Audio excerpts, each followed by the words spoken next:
Saat ini industri kreatif siap bersaing dengan negara Asia lainnya dalam masyarakat ekonomi ASEAN yang berlaku efektif 31 Desember 2015. Integrasi ekonomi ASEAN ini diharapkan dapat meningkatkan pertumbuhan dan kontribusi industri kreatif terhadap ekonomi global. Industri kreatif nasional menyambut pemberlakuan masyarakat ekonomi ASEAN mulai 31 Desember 2015 dengan penuh optimistis. Karena sudah siap bersaing dengan pasar yang kian luas dan tanpa hambatan apapun.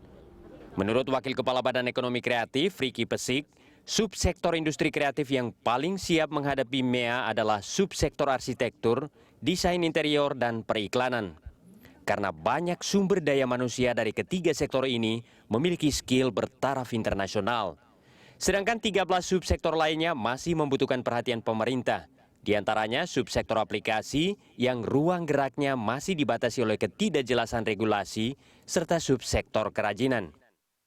Menurut Pesik, produk kerajinan Indonesia selama ini memang banyak diekspor, namun masih menggunakan brand negara lain.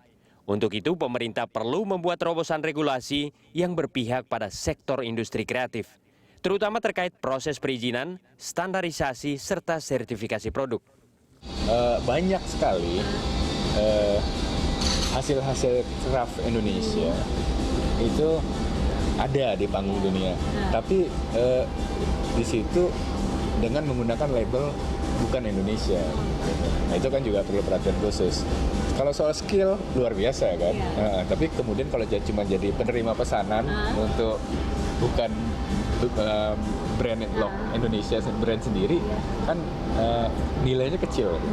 Itu yang perlu perhatian khusus juga, bagaimana justru produk akhir ya dengan identitas Indonesia dan merek Indonesia justru bisa expand ke pasar luar gitu kan. Selama ini peran industri kreatif terhadap perekonomian nasional cukup besar.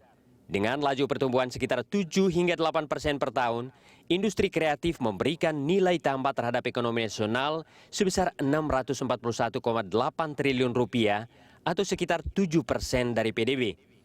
Selain itu, industri kreatif yang mencapai 5,4 juta unit mampu menyerap 11,8 juta tenaga kerja atau sekitar 10,7% dari total angkatan kerja nasional.